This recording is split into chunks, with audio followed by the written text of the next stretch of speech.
Hello and welcome to the Arma 2 Operation Arrowhead Editor Tutorial, Part 2. Be advised, enemy patrols in close proximity. How copy? Understood. Thanks for the update. Out. Get back. Whiskey 6, report status. Fuck! Critical damage. Suppressive fire. Go!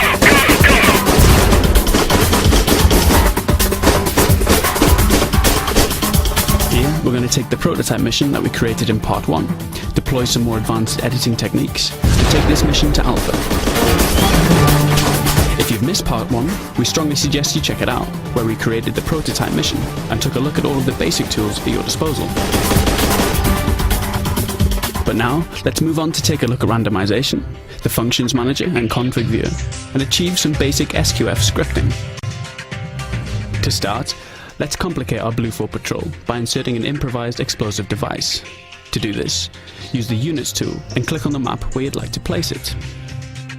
Choose Objects as the class type, and select any item from the unit list. In the name field, enter a value. I'll choose IED.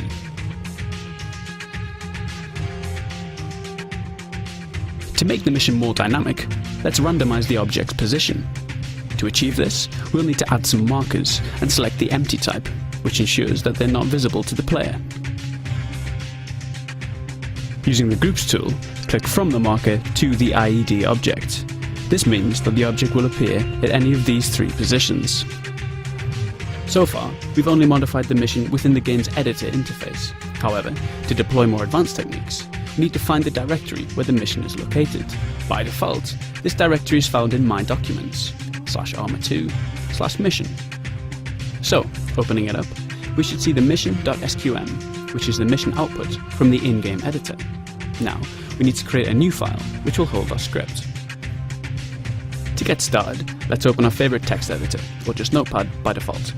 Save the file as, for example, ied.sqf in the mission directory. To execute the script, we're going to use a trigger already placed in-game. In the On Activation field, we need to point the virtual machine to the SQF file that we've just created by using an exec vm command.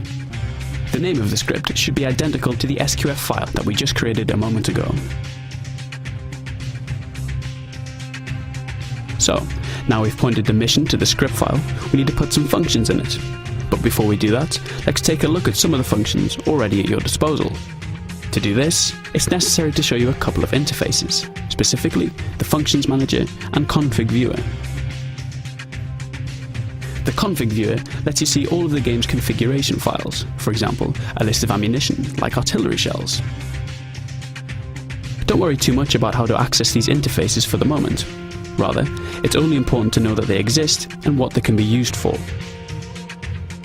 If we spawn a shell in-game, it will create the explosion and damage associated with that ammo type.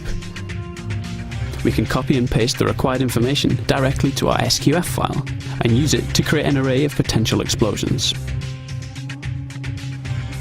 For the IED, it'll be appropriate to select a small range of shells.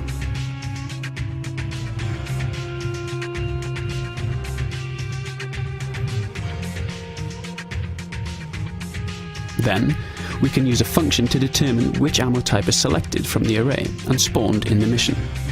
This will allow us to randomize the size of the explosion.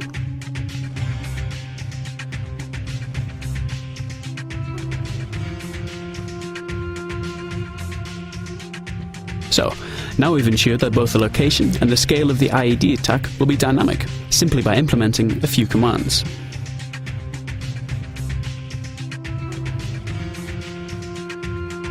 The challenge, of course, is in balancing the mission and dealing with the repercussions of different events occurring.